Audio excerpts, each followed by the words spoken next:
Hi, and welcome to Blazing Apostles. This is our podcast, and today we're on the banks of the River Eden here in Carlisle. The River Eden flows through Carlisle, and just over there is the Eden Bridge, which is quite a big landmark here in Carlisle. And over here, which you probably can't see in shot, is the Iron Bridge, which goes through Rickaby Park, which is where we are on the banks of the River Eden for our Blazing Apostles podcast. So welcome. Thank you for being with us today. And today, as promised, we're going to give you 2 for 1. 2 testimonies for the price of 1. On our last podcast episode, Elaine wonderfully told the testimony of our water leak during our bakery years. And today, I'm going to tell you and reveal to you the testimony that I briefly mentioned in that podcast about the tyres. So, let me paint a picture. We had the bakery. Behind the bakery was basically a dirt track. The bakery was on a busy high street. It was one of those old-fashioned high streets, butcher, baker, candlestick maker, and we were the bakers. But the dirt track behind the bakery and behind the row of shops we were part of was awful, and it was renowned for puncturing tyres. And we had one of our dream vehicles that we'd always prayed about having, 4x4, and our 4x4 was parked in front of the bakery van in our bakery courtyard, the back of the bakery, and it was gated, and then you had the dirt track. Woke up one morning, a puncture in the tyre. It was too big for me to jack up because of the size of the 4x4, and we needed moving because we needed to get the van out for our bakery deliveries. So we called ATS, which was just round the corner, and they came quite quickly, which we were very blessed about. Very, very quickly. They were great, weren't they? Yeah. And so he came, I showed him the tyre. He looked at where the puncture was and goes, "No problem, mate, I can plug it, and I can do it here and now because I've got a mobile van that's able to take care of it." So I thought, fantastic. Which was an answer to prayer because we needed the van to deliver, didn't we? Yes, we needed the 4x4 to get out of the way for the vans. Yeah. Well, the one van we had. Yeah. So this is interesting, isn't it? Because I just took care of him. I just chatted to him normally, lovingly, caringly, normal chit chat.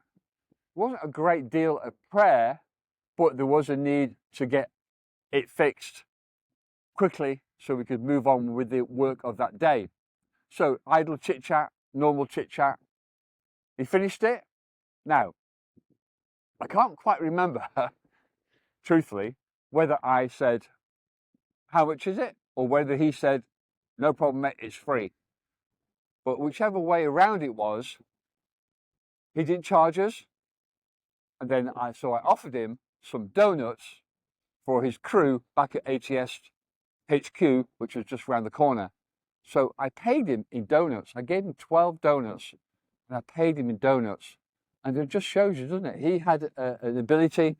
He performed that ability on the car, fixing the tyre, and we had the bakery, and we could give him what we did as a trade for what he did for us.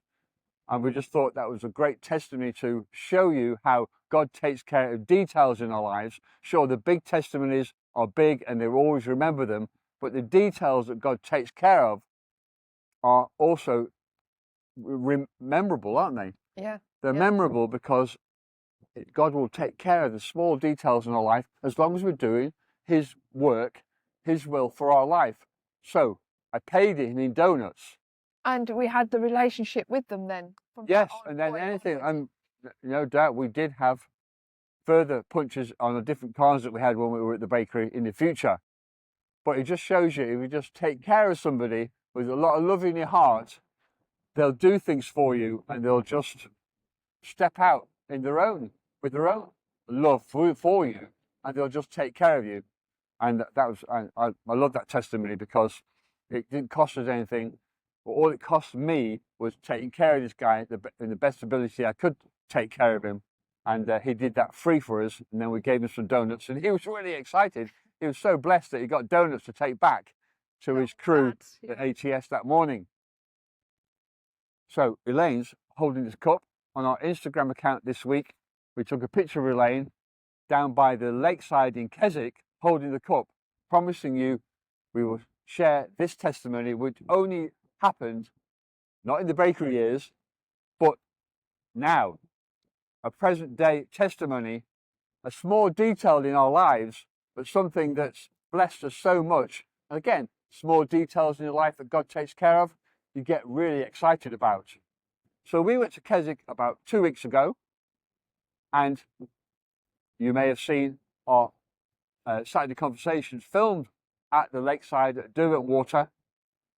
And so once we filmed those videos, we then had a day in Keswick, or a morning in Keswick, went down to the lakeside, because at the lakeside are boats and rowing boats, and one of the boats is called the Lady Derwentwater, and that's the boat I proposed to Elaine on. Now, of course, that boat has been refurbished over the last 40 years, but it's something we always get really blessed to see when we go down to the lakeside at Derwentwater in Keswick. And so we thought, why don't we take, or Elaine's thought, why don't we take pictures of ourselves next to the boat, and just as a keepsake.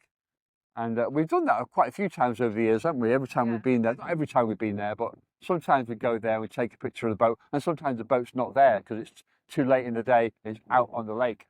So we took a couple of photographs. I had this cup in my hand because we brought coffee to keep us warm as we filmed our Saturday Conversations on the hill at the lakeside. And I put it down on the floor. Yeah. We took the photographs. We were very emotional, excited, and we walked away, went to Friars Crag, if you know Keswick at all, went into town, had lunch, drove home, unpacked our bags. Where's the cup? Where's the cup? I don't know where the cup is. In the car, we searched the car. And why is the cup important to us? Well, Saturday Conversations came about by us having a cup of coffee at Cafe Nero in Carlisle, using these cups. Of course, we have two, and we use these cups because we get extra stickers on our card, which enables us to get a free coffee after we fill the card up with 10 coffees. So we use our disposable cups to get extra points to get coffee cheaper in the future. So the cup was missing. So that's why the cup was important, because of that emotional tie to Saturday Conversations at Cafe Nero. But to me, being a typical man, we've lost the cup. It had no real monetary value. It has an emotional value because of Saturday Conversations, but it was, we've lost it. Can't do anything about it. I think I put it down on the floor, and I think that's where I've left it. It took a while to think where we left it, but I think that's where we did leave it, and we assumed that's where we left it. And anyway, we were going to Keswick the next Saturday. Elaine, take up that story. We were going to go to Keswick that next Saturday, but I have to tell you about the week first, because I was really disappointed that we'd lost it. And Dave said to me, don't worry about it. These things happen. And I was like, in my heart, I was like really disappointed, because we had two of these cups and we don't have two of anything else. So during the week, I'd said to myself, you know what? I'm sure if we go back to Keswick, I'm going to find it. So I prayed about it, and I told God, look, I know it's not a lot, but I really want to find it. I really want to get this cup back. And then I thought to myself, we're always talking about faith. We're always talking about applying faith and holding your faith until you see it come to pass. I'm going to do that for this cup.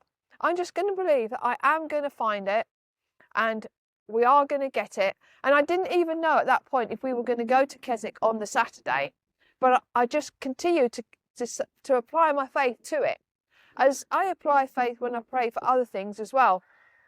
So then Dave said, we're going to go to Keswick this week, so fine. And we went, we did a couple of recording, and I had it in the back of my mind, but it wasn't something I was necessarily, I have to admit, thinking wholeheartedly about. So we went into Keswick, we had a look round, we had a drink, and we were walking back to the car. And as we were walking back to the car, our car was parked on the lakeside car park. Dave said to me, we've still got half an hour left on our parking ticket, yeah. So he said, let's just go to the lakeside. And as he said that, I thought, I'm going to go and ask about my cup. So there's 3 or 4 places down there there's a shop, there's a charity shop, there's a cafe. There's a little hut where they go and book the boats. Yeah, there's a tiny little hut where people get tickets and stuff. And I just headed for that straight away. And here's me being a typical man. There's no way that cup's in that. There's no way somebody's picked the cup up and handed it in. Somebody's taken it and skived off with it. Yeah. Anyway, I went in. Where I'm at. I went into this place, and this cup was sat high on a shelf. I saw it straight away, and I said to the guy, "That's my cup. That's my cup."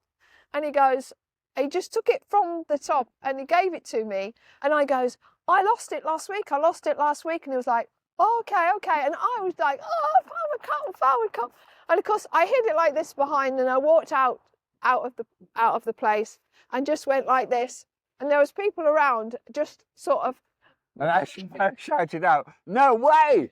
No way! You found the cup!" And people looked at us thinking, "What are they going on about the stupid little blue and black cup?" But we were so excited. Yeah. We didn't really take notice of the people around us. It was like winning the World Cup. Yeah. Receiving the cup back, and obviously somebody had found it where we thought we'd left it. They'd handed it in, and the weirdest thing about it was, I thought was really funny, that I opened it, and it still had the coffee in that we were drinking before we put it down on the dock. Yeah. Before we took the pictures of the boat.